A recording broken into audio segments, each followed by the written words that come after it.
dati, naalala mo yung sa may Bureau of Customs sa Shabu na iniling pa nila kay Pulong Duterte. Tapos pinaupo pa nga doon si Pulong Duterte, oh. 'Di ba? Pinigilan ba yun ng tatay? Hindi. Sabi pa nga ng tatay, sabi pa nga ni Duterte, kung involved yung anak ko, patayin nyo. 'Di ba sabi niya? Sabi niya, sabi niya, ganon. Sabi ni Duterte, 'di ba? Kung involved yan si Pulong, edi patayin nyo. Sabi niya, oh, ngayon nakakarinig ka pa kay BBM na pag ang kamag-anak ko involved sa sindikato, sa smuggling, sa ganito, hulihin ninyo, walang kamag-anak, ganyan. Wala, 'di ba? Sa ganitong eksena ni BBM. Wala kasi talaga siyang accomplishment. Yun ang totoo, wala siyang accomplishment. Lahat ng ano niya, lahat ng kita mo, nangako siya na, sabi niya pwede raw gawin ang 1 million housing per year. O yung mga BBM supporter dito, bigyan niyo lang kami ng update. Ilan na po ang napatayo dun sa 1 million? In 2023, in 2023. Wala pa. Nung naging Department of Agriculture Secretary, ano bang naging achievement niya nung naging Department of Agriculture Secretary? Kung naniniwala kayo na pwede ang ang isang war against drug syndicates ay pwedeng maging bloodless, di sana ipadala si BBM na maging presidente ng Mexico para matuluan niya ang Mexico kung paano magkaroon ng war against drug syndicates.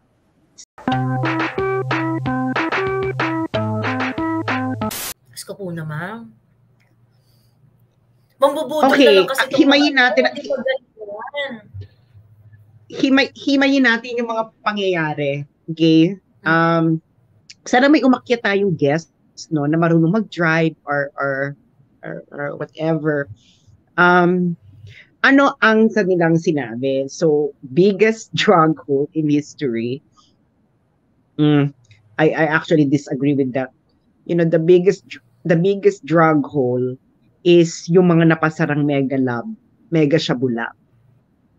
Yan ang tatandaan ninyo, guys. Yan ang mas malaki. Kasi ito, gawa na, nahuli. So, syempre, ang value niyan, yung street value, yung mga mega Shabu Labs na napasara ni Digong North. Ang value nun, masigit pa sa 13 billion. Kasi, yung mga, ang na-stop nun is yung paggawa ng shabu. So correct. So hindi lang 13 billion yon, it's more than. Kasi it's a finished product na nahuli mo. Yung kay Digong pinasara niya yung mga mega shabu lang. So correct. That's the difference, 'di ba? So wag kayong magpapadala dito na 2 tons na huli, bakla si Digong, hindi pa nagagawa na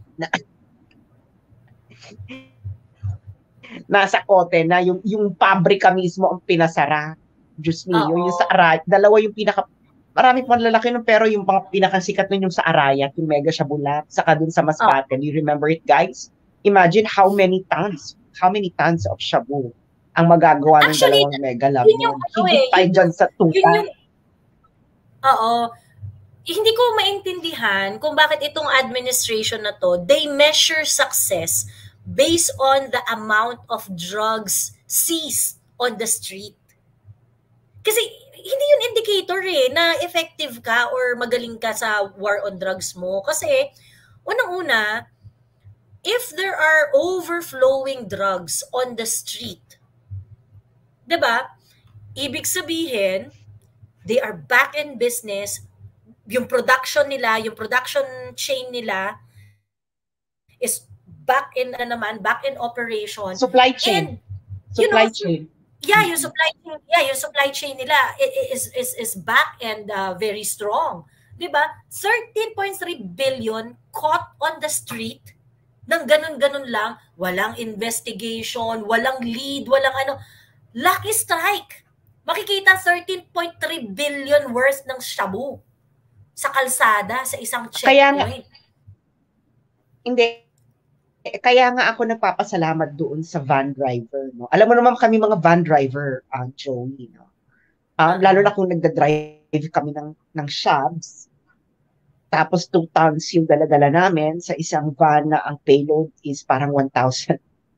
Parang, parang 1,500 kilogram lang yung payload ng van. Alam mo naman kami mga van driver, idadaan talaga namin siya sa regular checkpoint. Doon talaga no? Parang,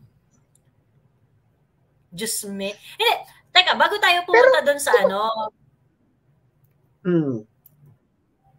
bago tayo pumunta doon sa doon sa,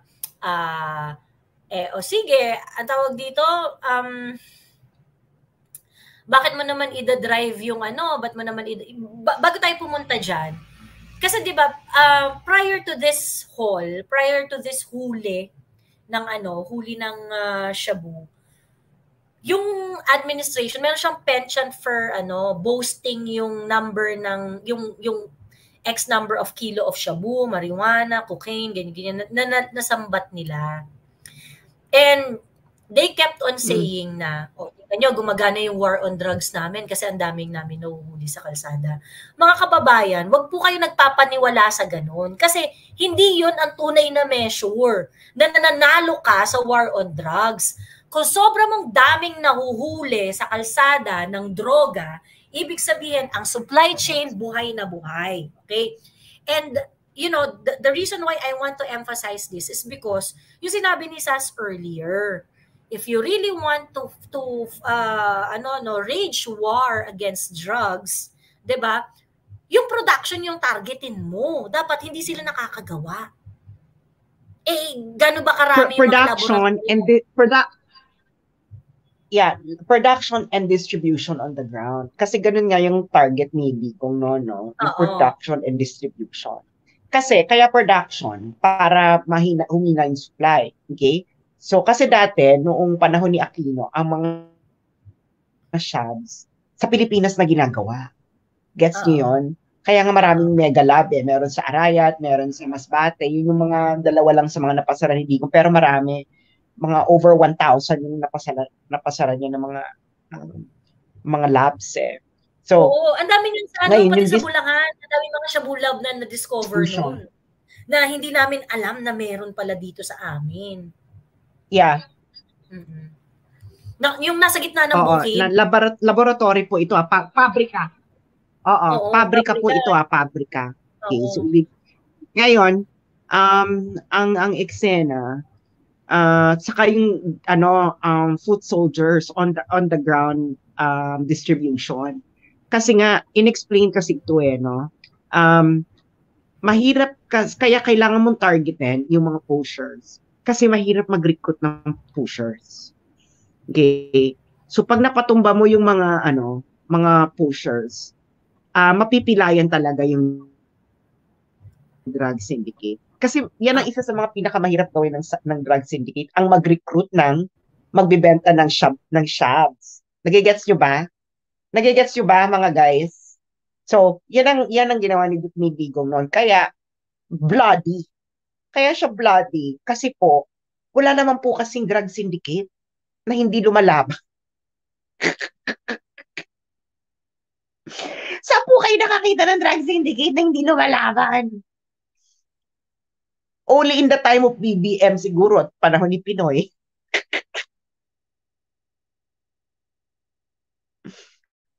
Diba? Hello?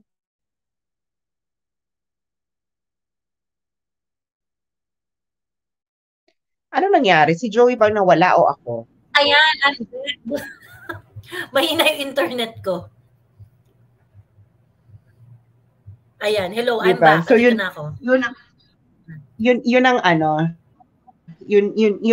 ang eksena na narinig mo yung sinabi ko na wala pong drug syndicates na hindi lumalaban. Gumawa po kayo ng pelikula ng drug syndicates hindi lumalaban sa kapulisan. Tingnan po natin kung paniniwalaan po kayo ng mga taong nanonood. So kung hindi nyo siya papaniwalaan, kung panoorin nyo sa pelikula, ba't nyo siya papaniwalaan if it's in real life? Nagigets ninyo? Parang, Bex, ano ba kayo? Kaya itong bloodless, hindi po totoo yan. Hindi po totoo yan. Wala. pwede lang niya maging bloodless kung yung drug syndicate mo hindi man lalaban. So, saan po kayo nakakita Totoo. ng drug syndicate na hindi man laban? Totoo, totoo. Correct.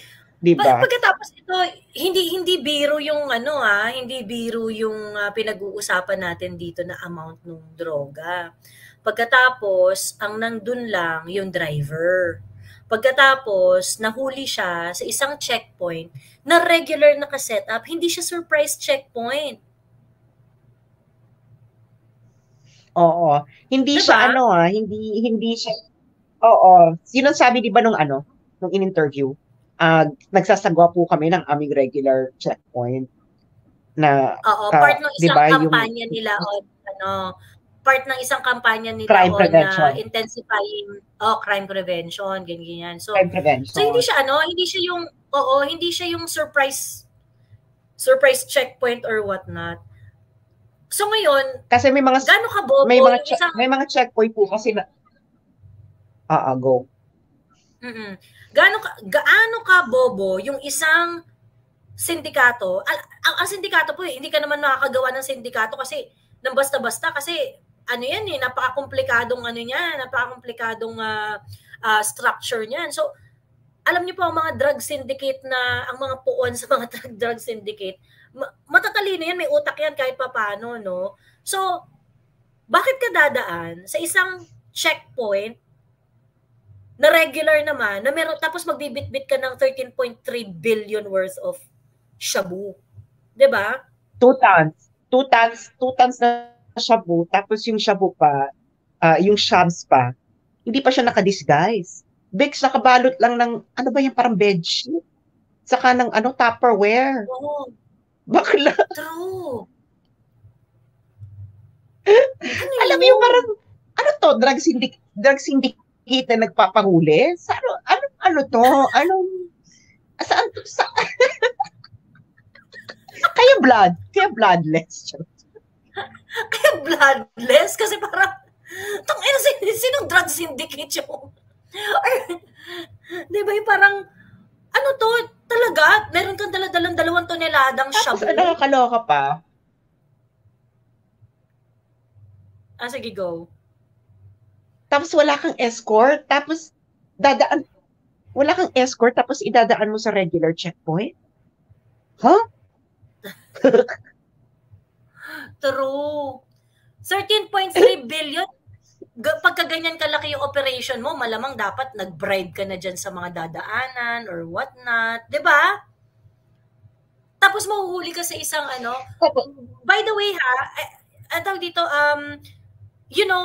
hindi, sa mga checkpoint, hindi ka naman huhulihin dyan unless yung something that is patently illegal is within the plain view. Okay? Within the plain view. Importanteng malaman to ng mga kababayan natin, at saka kaya nasabi ni Sas na, yung sa post kasi ni Sas earlier, sabi niya na parang, mukhang, sino ditong tanga yung di ba, nadadaan ka doon, mukhang parang gusto naman talagang magpahuli. Okay? Gusto naman talaga magpahuli. Okay? Now, I would just like everyone to understand na ang sa checkpoint po, hindi yan po pwedeng magbuklat ng kung ano-ano sa loob ng sasakyan mo. Okay? Kailangan titingnan lang nila yung mga bagay dun sa loob na, from the outside, titingnan lang nila kung ano yung meron sa loob ng sasakyan mo. Ngayon, pag meron silang nakitang suspicious, doon pa lang sila magkakaroon ng karapatan na gusto naming makita yung nandyan pa sa loob na mo. Ganon. So, i-project mo yung sandali. Para may context tayo, huwag si BBM ang ilagay mo dyan. Ilagay mo yung post ni Crisette, yung kung gaano karami yung nandoon sa loob ng bahay. Sige.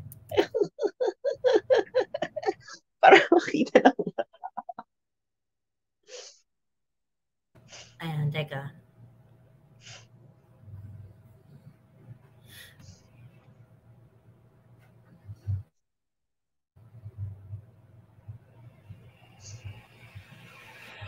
Ay, ito. Okay.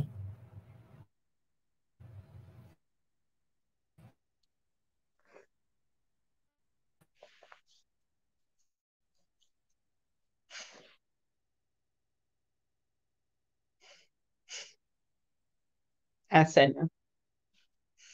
Sabi, habang hinahanap ko pa, sabi dito, mas magaling daw si BBM kaysa kay kay Digong. Paano naging magaling? Eh, wala ka nang pambili ng bigas.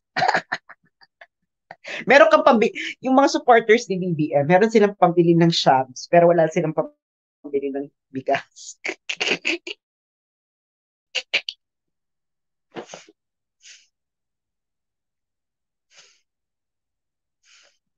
Si Ricardo Conana, no, to drug lord ta. Wala, paano naging naging drug lord? Yung sinusuportahan mo Ricardo Conana na ang Jodic. Di ba? Oh.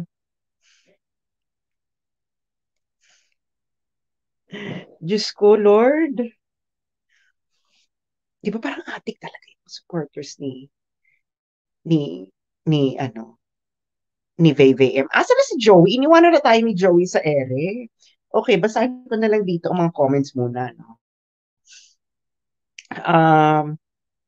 Ayon sa PH Constitution, ang mga Pilipino lang ang may exclusive rights sa makinabang sa, ang makinabang sa marine wealth within EEZ, pero pinahintulutan ni Bugok na Duterte na mangisda sa dagat ng Pilipinas. Mamerto Mike, pati po mga Vietnamese nangingisda po sa EEZ ng Pilipinas, pati po mga Taiwanese, pati po mga Malaysians. Matagal na po yan. It is historical that the South China Sea is a shared fishing grounds of all its coastal states. So, hindi po ito yung wala pong nangingisda dyan before kundi Pilipino lang. Hindi po ganon.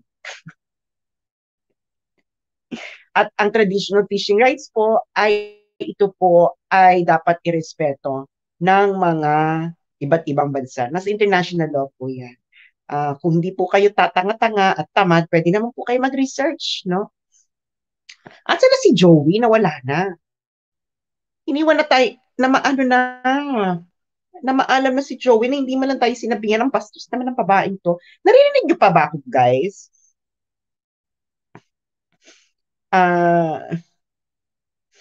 Ano daw ako, self-proclaimed scholar ka daw, self-proclaimed scholar. Well, mahirap po mag-self-proclaim kung yun naman talaga ang ginagawa ko sa buhay. You know, I'm engaged in scholarship. Mahirap naman, mahilig na, Diyos ko na naman yung word na self-proclaim. Paano ka mag-self-proclaim? Kung yun naman talaga ang background ko. Diba? Asan na si Joe? Ayan na si Joe. Okay. So, ito po yung tapos ipakita mo yung van. Nakita mo ba itsura ng van? Oo. May post din siya. I-right, mag-right click ka na lang. Mag-right click ka lang. Pakita natin yung van. Dapat ni-right click mo na lang para umusad yung pictures na lang. Lalabas ba? Okay. Nandyan sa baba. Nasa baba, girl. Ito, ayan. Ayan, right click. Ito ba? Ayan. Palakihin mo nga yung van. Oo. Well, yan ang sabi nila, isinecure ang van. Yan lang naman yung van na nandyan. Okay. So, yan po yung van. Okay. Tapos, ipakita mo yung so, yan yung mga laman. Tapos, syempre, yan lang yung ilan sa laman. Tapos, yung kanina. So, may Tupperware. Okay. Mga ano lang tapos, siya, i-right click, i-left click mo.